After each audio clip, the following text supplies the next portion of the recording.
Bonjour et bienvenue sur le podcast des chroniques d'une psy-hypersensible. Je m'appelle Hélène, je suis psychologue hypersensible, spécialisée dans l'hypersensibilité, la psychologie positive et l'émerveillement de la vie. Si tu as envie que je te guide pour comprendre et apprendre à apprivoiser ta belle hypersensibilité, à t'accepter comme tu es avec bienveillance, à découvrir les trésors qui se cachent en toi pour les offrir au monde et ainsi pouvoir t'émerveiller de la vie, alors suis-moi, on y va ensemble.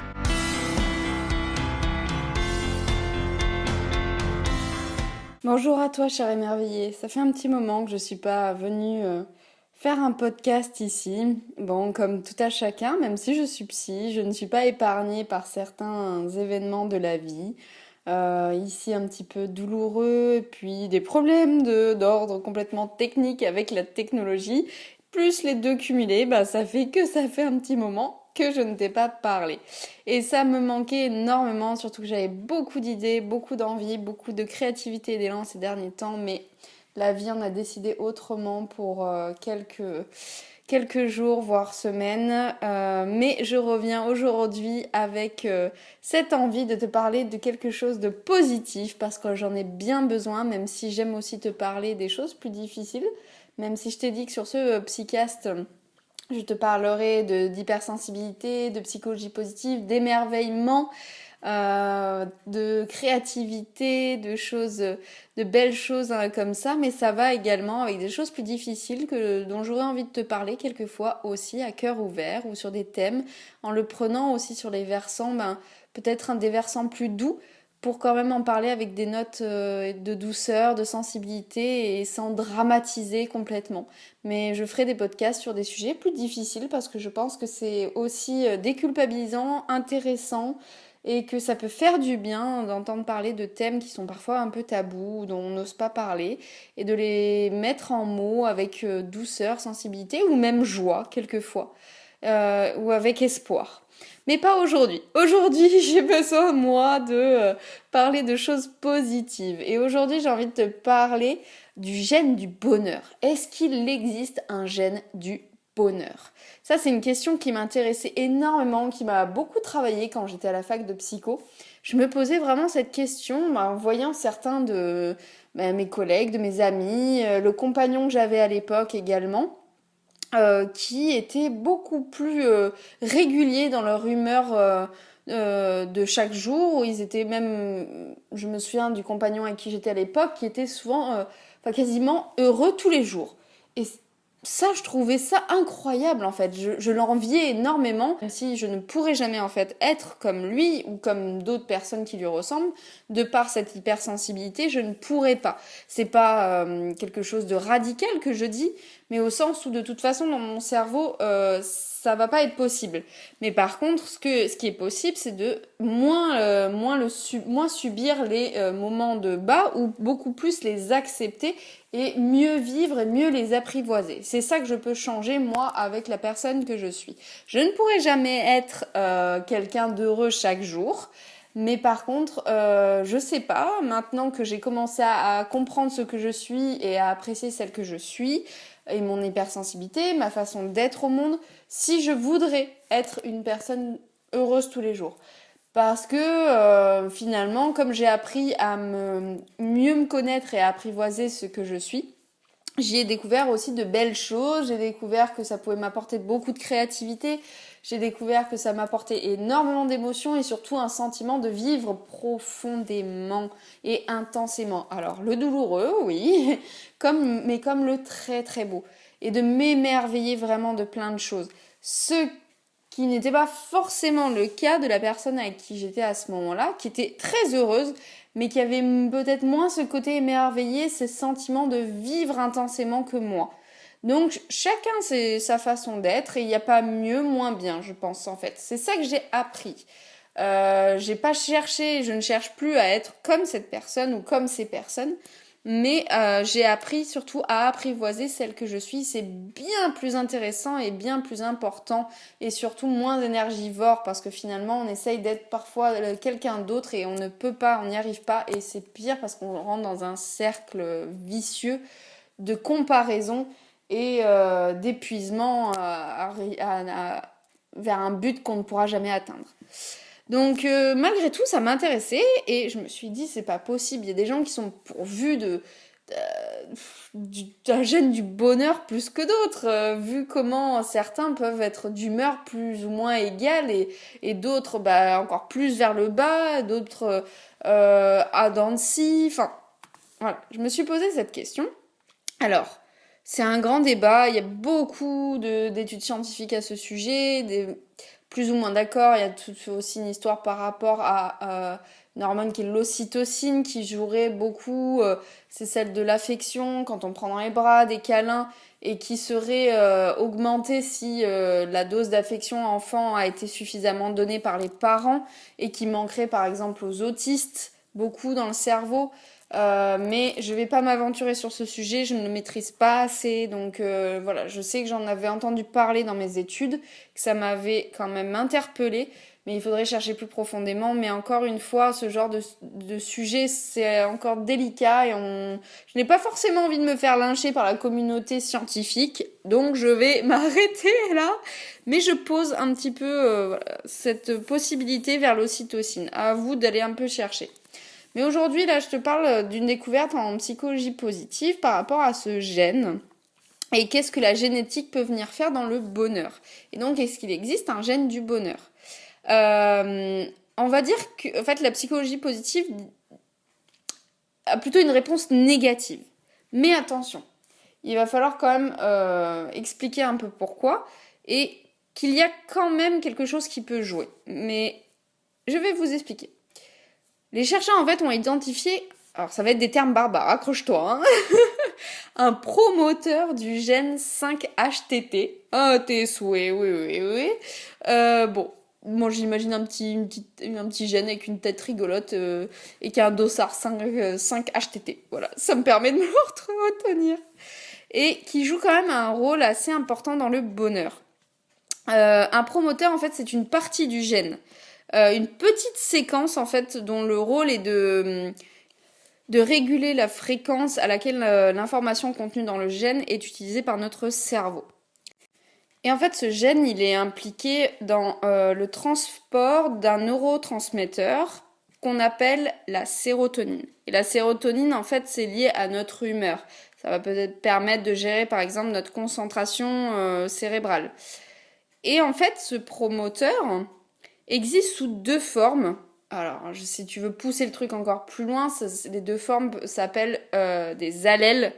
Et en fait, il y a deux formes possibles. Une forme longue, qui est associée à une grande production de sérotonine, et une forme courte, qui commande la production, une production réduite en fait de la sérotonine, de ce neurotransmetteur. Donc une longue qui en produit beaucoup, pour faire simple, et une courte qui en produit moins.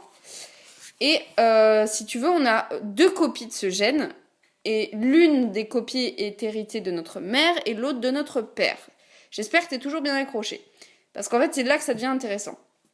Et 3 cas de figure en fait peuvent se présenter à nous, c'est-à-dire qu'il peut y avoir sur donc ce promoteur, il peut donc avoir deux formes, longue, courte, et on peut posséder deux versions courtes, deux versions longues, ou encore une courte et une longue. Donc, si on possède deux versions courtes, on a une production de sérotonine qui est beaucoup moins grande. Deux versions longues, beaucoup plus grandes. Et une courte, une longue, équilibrée. Pour faire vraiment très schématique. Mais j'espère que tu as compris le truc. Et en fait, des recherches ont montré que face à des événements douloureux, des événements traumatiques, les personnes qui possèdent deux versions longues sont beaucoup moins impactés par une possible dépression, sont beaucoup moins sujets à être très malheureux et à être dépressifs que ceux qui possèdent deux versions courtes. Donc forcément, ceux qui en possèdent deux versions, donc d'une double allèle long, je sais pas si c'est, je suis désolée, féminin ou masculin allèle, donc on va dire double allèle long, en fait, résiste mieux au stress et au malheur, alors que les autres ont tendance en fait à être beaucoup plus impactés par des émotions désagréables, d'anxiété, de stress, de colère, de tristesse. Et voilà. Donc, il y a ce potentiel-là en chacun de nous qui peut par contre être différent en fonction de ce dont on a hérité de notre père et de notre mère. Donc oui, quand même, il y a un promoteur de gènes qui va avoir un impact dans notre cerveau. Mais heureusement, c'est pas que la génétique qui va rentrer en compte pour le bonheur, pour être heureux. Et heureusement que on a une part de de liberté, de décider, de choisir, de vouloir s'orienter vers une vision de bonheur. Et ça, c'est à nous de le décider en fait. Pour ça, je vais te raconter une petite étude que j'aime beaucoup. Donc, les psychologues de la psychologie positive sont allés faire une étude auprès de la population scandinave. Tu sais, ces peuples qui parlent du houga, du lagoum, je sais plus encore, de la kori, je sais plus exactement. Enfin, le houga, je pense que t'en as entendu parler, je vois mal comment on peut être passé à côté.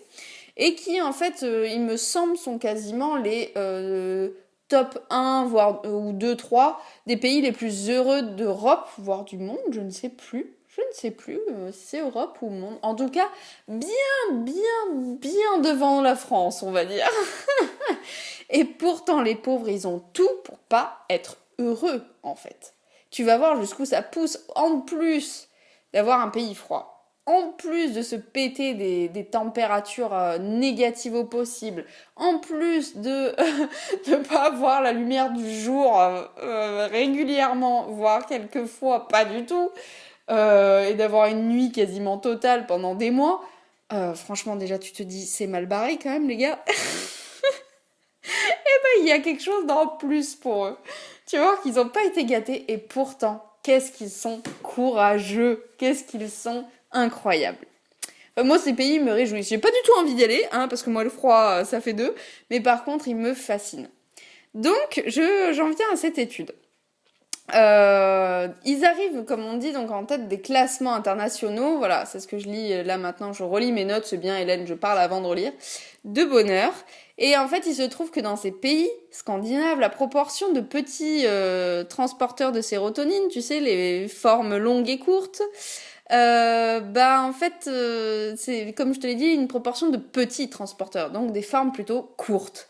Et c'est ce qu'ils ont presque tous, c'est prédominant en fait. C'est dû à une anomalie génétique. Alors je ne vais pas rentrer dans les détails de cette anomalie parce qu'en fait ça serait dû à leurs yeux très clairs qui en fait dégradent mal un acide aminé et ça influence le cycle de la sérotonine. Mais pareil, je vais pas me lancer là-dedans parce que c'est pas mon domaine. Si ça t'intéresse, je te laisse aller chercher un peu plus. Mais voilà, il y a cette anomalie génétique par rapport à la sérotonine. Et donc, on pourrait s'attendre à ce que cette population soit moins heureuse que les autres. Hein. Et pourtant, non.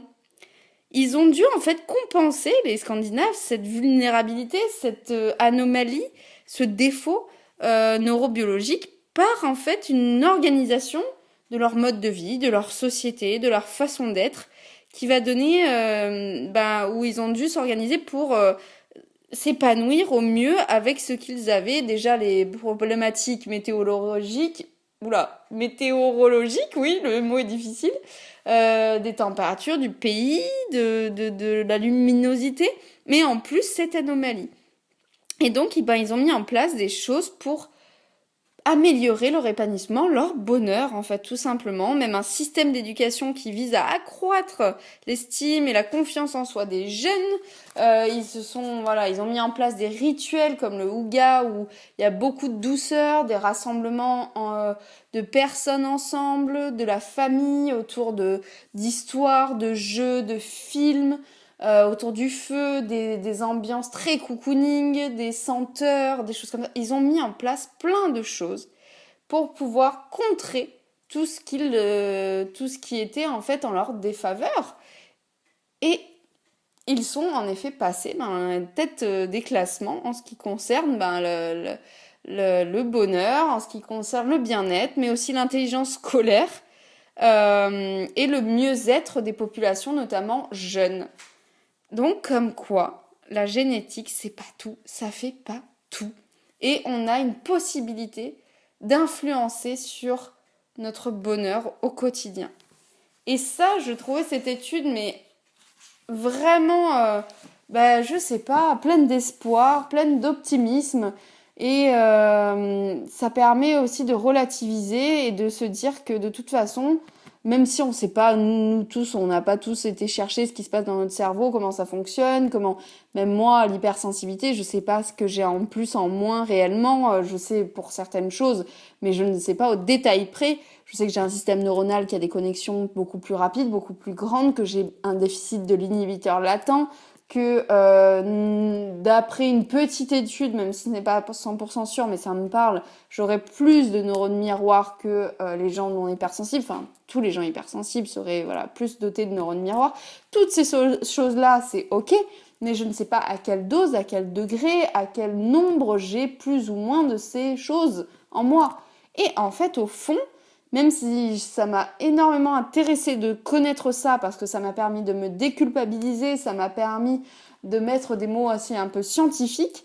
Le scientifique permet beaucoup de poser des choses concrètes, rationnelles, réelles, de dédramatiser aussi, de déculpabiliser, de se poser avec des chiffres concrets. Mais une fois qu'on le sait, faut avancer en fait. Et c'est pas ça qui le permet. Une fois que j'ai su ça, que j'ai posé mes bases, je me suis dit, maintenant, qu'est-ce que je fais? Parce que, ok, c'est bien beau, mais ça me suffit plus. Enfin, ça me fait du bien, ça m'a fait du bien, mais il faut que je mette maintenant des choses concrètes en place. Et ça va être ma liberté à moi de décider de créer mon bonheur, de faire des choses qui me rendent heureuse, d'apprendre à mieux me connaître. Ça passait par le scientifique, mais ça va passer maintenant par autre chose pour pallier certains moments de de certains états dépressifs, parce que dépression, c'est pas les mots, mais des états dépressifs, oui, et de faire en sorte de mettre en place des choses pour mieux les vivre ou mieux les apprivoiser ou que ça dure moins, etc. Et ça passe pas par du scientifique, ça passe simplement par des activités concrètes de créativité, par des activités de rituels, par des activités de sport, j'en sais rien, mais plein de choses comme ça. Et c'est vrai que les études scientifiques aussi basées sur les personnes avec des exercices sont aussi très intéressantes après avoir fait le tour de la neurobiologie ou psychologie, parce que ça permet de mettre en place des choses concrètes. Et c'est pour ça que la psychologie positive, maintenant c'est plus, après la neuro, c'est plus vers ça que je me tourne pour avoir des études et ensuite des éléments, des exercices à mettre en place et à faire. Donc voilà, j'espère que ça aura pas été trop rébarbatif pour toi, ce petit cours de neuro. Mais tu vois, j'ai terminé plus sur l'étude scientifique positive, ça c'est plus sympa. Mais en effet, il faut souvent passer d'abord par le cerveau pour comprendre la toute base, et moi je trouve ça quand même essentiel dans cet ordre, et après passer justement par les choses un petit peu plus fun, on va dire, la partie plus fun, où ça va être des exercices, des études qui font plaisir, qui font du bien, et c'est pour ça que dans la psychologie positive, il y en a plein qui remontent le moral, je trouve. Donc, je te laisse aller chercher un peu plus si ça t'intéresse. J'espère que ce petit cours t'aura plu. Moi, ça m'a fait plaisir de te raconter ça. Et puis, peut-être que tu auras envie maintenant d'aller faire un petit tour chez les Scandinaves. À toi de voir. Mais il faudrait quelquefois qu'on s'inspire un petit peu d'eux. Le livre sur le yoga qui était sorti il y a quelques années avant que ça explose dans tous les sens, je l'avais acheté très très tôt à sa sortie, m'avait beaucoup plu. C'est des choses très simples, c'est des petits bonheurs très simples, mais que finalement en France on prend pas toujours le temps de faire, et notamment pas assez de se voir en réel, de se rassembler en réel pour faire une partie de jeu de société, pour regarder un film avec du popcorn dans le salon d'un ami, plusieurs, des choses comme ça. Et c'est ça qu'il faudrait qu'on arrive tous à remettre en place, et des rituels aussi contenants pour nous-mêmes, des rituels d'amour pour nous, une petite bougie avec une petite méditation, de la musique douce, de la relaxation, quelque chose, un espace sacré à nous, ça nous ferait du bien. Voilà. Je te souhaite un merveilleux jour, une merveilleuse nuit, tout dépend. Et j'espère que tu vas bien. Surtout, prends bien soin de toi comme toujours. Et comme toujours également, n'oublie pas de t'émerveiller des simples choses.